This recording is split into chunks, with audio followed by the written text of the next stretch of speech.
broadcast first, with the radios as well, but kicking off with Gail, please, when you're ready. So then, do you want to give us some team news? I think, in particular, Mark Noble linked off training last week. Is he fit and available? Who else are you going to have? Yeah, Mark got a knock in his knee, and it's not just a knock. It's nothing serious, right? But he couldn't be there for a game against Huddersfield, and he trained today individual on the pitch, and it is much better. So it's nothing serious, but very, very difficult for a game against West Brom. So most definitely not. Maybe for Bolton game, but so it's nothing serious. But yeah, it did happen. He felt a little bit of ligaments in his knee. Yeah. Everyone else? So far, so good. We had some because the game was not on Saturday or Sunday. You know, the game was Monday night. So a few knocks and all that, few bruises, but they should all be fit for a game. Apart from Fernandez and Lanzini, who weren't available for Huddersfield game as well.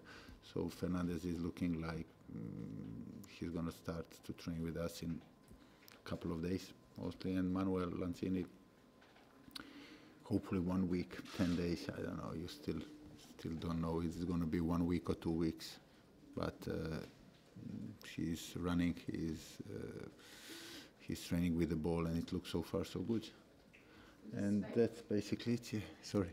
We just spoke to Winston Reid. He said that coming back into training, there was a real sense of a change in atmosphere after the game on Monday. What was the feeling like as far as you were concerned? I mean, you talked a bit about not really feeling the pressure afterwards, but having made the start to the season that you did, and then to have put that performance together. Well, it is important, of course, for us to win the game, but we have to continue like this or like that. And as I told the players this morning, because yesterday we were off, and this morning we have a small meeting before the training, or even in the pitch during the training, if we think for 1 second that like now we beat Huddersfield, and yeah, so what?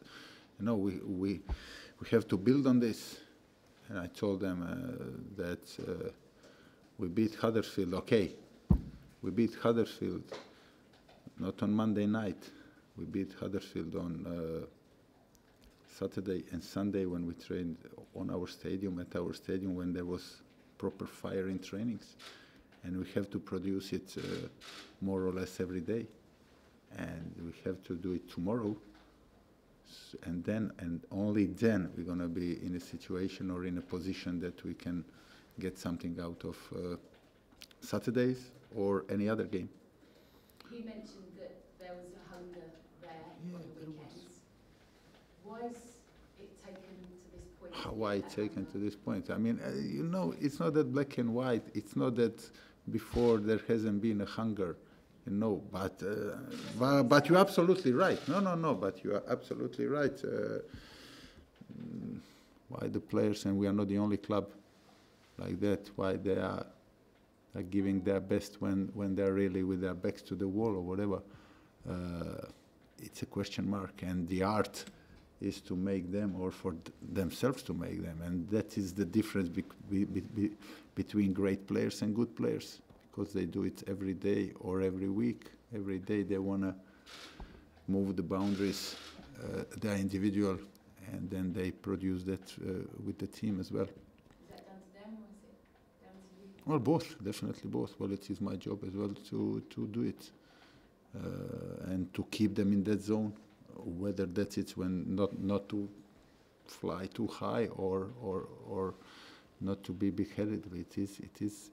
It is a massive part of every manager's job, is that. But it's also down to them to be like that, because we can't control them what they do outside the training camp. Do they live for? I'm talking now in general. You know, they are matured people. They are well paid. They love football, and they are in privileged position that the most of the normal people would swap, you know, and they are dreaming of. So you should respect themselves by respecting the job. I know that you speak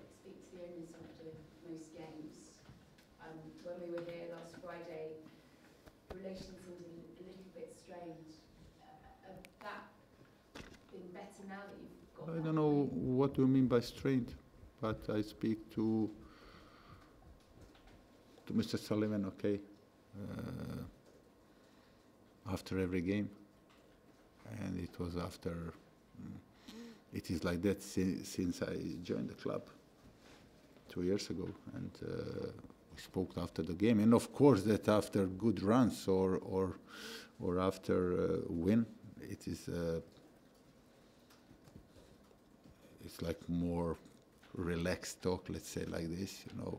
Although so far I never had an kind of a hectic talk or like heavy talk to him, with him or to him. It was always like polite and in a zone stage. So was it a polite conversation after the win Monday? Well, it was a good one, you know. It was because I mean, we won the game. That was very important for us, and he was also happy with our performance. But you should call him and ask him that about how did he feel, or whatever. It's only because you were a little bit bullish last week, and that's. No, I wasn't bullish. I said that. No, I wasn't bullish. I mean, why are you going around? Why you don't ask me directly how I was bullish? I don't know. I wasn't bullish at all. I only explained the situation that he put me into. I praise him. I praise the club. I praise him for the deals we done, and I meant it. I only say, and I praise him, and I explained the Carvalho situation, why it didn't happen, and it didn't happen because of us. It didn't happen because of us, but because the money was too big, and I only had to explain, and I wanted to explain the situation with the two players that they mentioned that like I didn't want, and that's all. So I wasn't bullish at all. One of those players that was mentioned last week, Krychowiak, you could Who? replace him, Krychowiak. So yeah, could well be facing, couldn't you, on the weekend? yeah, For West Brom. probably we will. How close were you? How close? How interested were you? How close were you? What points does that have with the game? I mean, the transfer window is finished. We didn't get a player, and that's all. Were we close or not? That's now totally irrelevant. Talk to us then about Andy Carroll. 82 minutes you got out of him. How big a boost does he give you when he's out there? Well, There are certain players out there that can lift the whole team. yeah, he's one of them, definitely. I mean, we've been saying that for 2 years now. He's the player, and I said it 100 times. Now it's 101. He's the player that everybody knows. His teammates knows, the crowd knows, the opponent knows, and he's the player that you can't ignore, whether you're playing with him or against him, if you know what I mean. The things, and you always know what he's gonna give you, and what you're gonna get from him when he's on a pitch, whether he starts or he makes an impact from the bench. So it's great to have him back.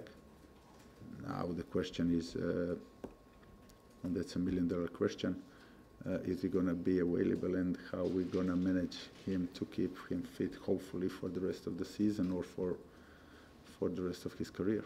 How do you do that? I mean, Alan Podgy was talking this week in the studio about just basically don't let him train from Monday to about Thursday morning. That is impossible. So how do you manage it? To make a balance, you know, between that. I mean, Alan Pardew definitely didn't mean that for him not to train.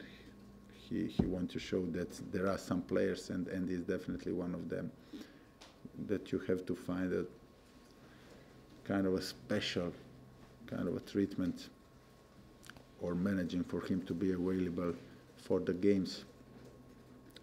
But that doesn't mean that he can, that he ain't gonna train the whole week, because then most likely he would get injured. On the other hand, you can't treat him like you're treating 20-year-old guy who can train 6 hours a day. People like Declan Rice or Dominic Vina and them. So the thing is to find the balance. He can have some days off, but those days off he should use to work on something that he needs, stay in the gym and all that. Because that is also the training. And that is exactly what we are doing now with him at the moment. It looks good, and we are hoping that it's going to last. Yeah, and in terms of taking that momentum, do you feel like as a group, when you had your meeting today, that you are ready to push on? You've got, what, 3 games in a week, or where you kind of want to be going into that West Brom game and then the 2 others that follow? I mean, we have to use the momentum we have. I mean, we were in a position that we didn't like. We didn't win 3 games. Now we won 1 game, and now we are talking. We were talking before the game, not only me but the players as well. That's what we need to like get a boost to start. Now we done that. Okay, so I'm expecting us, with the greatest respect to the opponents, and it's going to be very, very hard. But now, if the pressure on us, on the whole team, is a little bit less, so that then the confidence is back, and let's use it, and let's try to last long. Just finally, a very important question that we've been asked to ask today. Which one? Very important question from our news desk today. Marco Asensio missed a Champions League game because he'd been shaving his legs and his legs got infected. Yeah. So we were asked to ask about who shaves their legs and who doesn't. Apparently, Who shaves their legs? Who shaves their legs? Apparently, your side quite like waxing. What was it like in your day? And do you? So I'm sure that you know much more about that than me. Only But from the interview this morning. But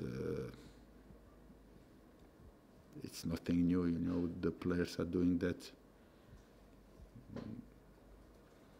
Did you do it? Do I look like I did it? But the player, I mean, it's nothing new. It's like last 10, 15, 20 years even, they are doing that. There are excuses because it's for the massage, you know, it doesn't, you know, preacher. But, okay, modern times, no?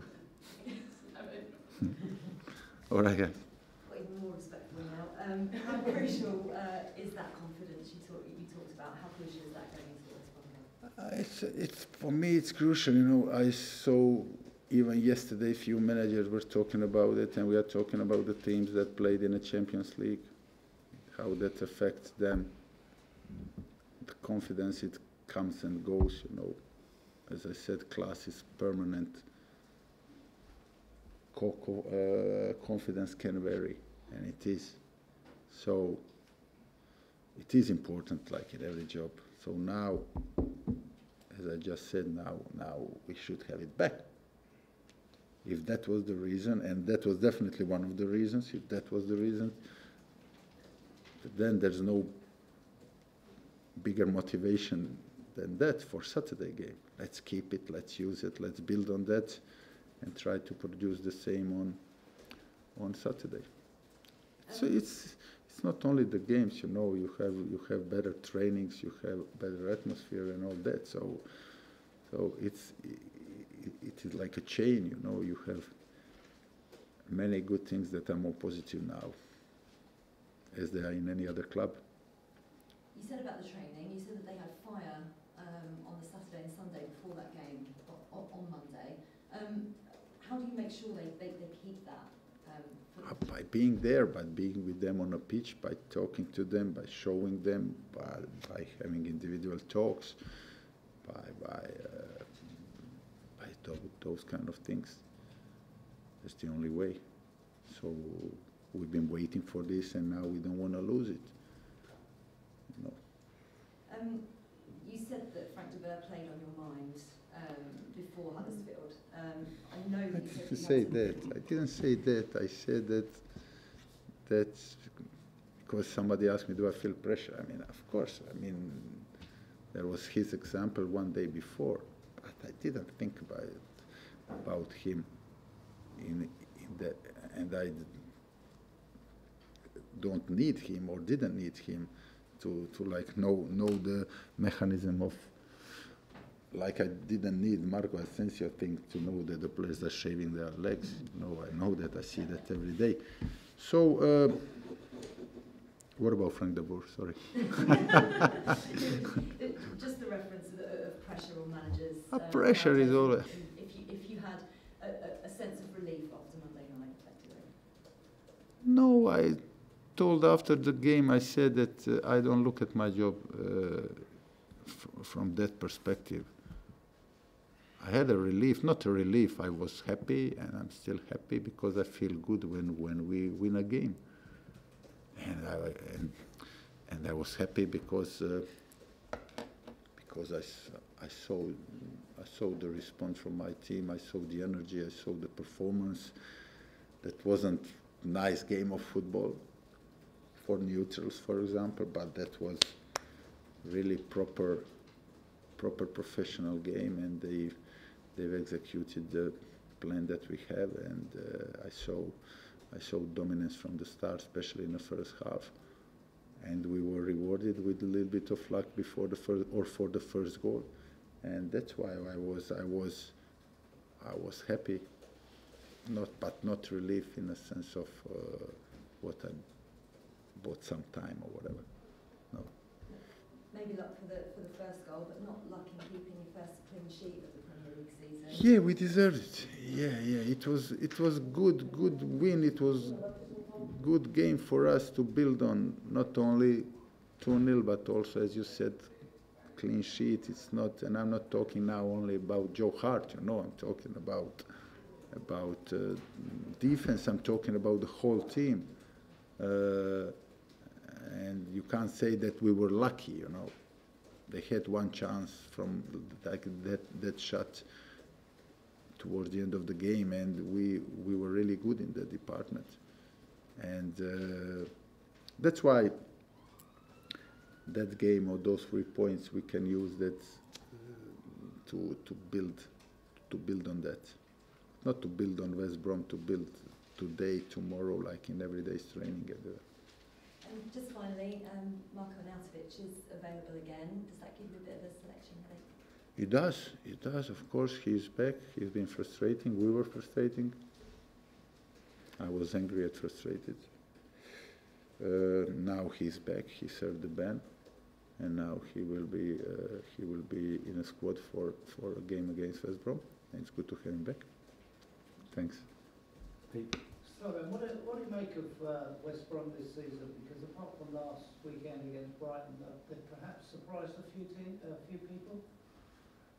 Yeah, well, surprise. They had a good not only start, but for a long time they were really good last season, and they were in top 8, and they were like the first one to secure the status from let's say not the big one teams. So they started well. Last couple of games, okay, they lost one and drew home against Stoke, but they won those couple of games with their typical results, and it's not a big surprise for me. They also got some players. They invested again some money, and they are always very hard team to beat. So good team, of course. Have you noticed then that teams that would normally feature in the middle of the table have made significant improvements this year, like say Watford, West Brom, and maybe Stoke as well, and that probably puts even more pressure on yourself? Yeah, they done, but it's still very early days, and that you're right that they started the way we wanted to start. Okay, and especially those 3 clubs like Watford, Stoke, and West Brom, also Huddersfield. They done what we wanted to do, and they showed that it can be done. and we are hoping that we're going to do it in next few games, because now it's still very, very early, and with a couple of or with a good run of results, you can catch them up quite easy. What do you make of Crystal Palace appointing Roy Hodgson as the manager? Because at 70, it's difficult to come back into the Premier League, surely. Because most of the managers now, apart from Arsene Wenger, if you look at the top end, they're between 40 and 50. Yeah, but it's not the case with Roy Hodgson that he was away for years from the Premier League. Okay, he wasn't in the Premier League, but he was England's manager. So up until few years ago, 2 years, yeah. Yeah, he was at Euros 2016. So he's got experience, he's got everything, so I have no doubts. And he's still very active in football, like he was there yesterday. I mean, so, and I don't divide football managers like young ones and old ones. So I think it's a good choice for them. Thank you. Cameras off, please.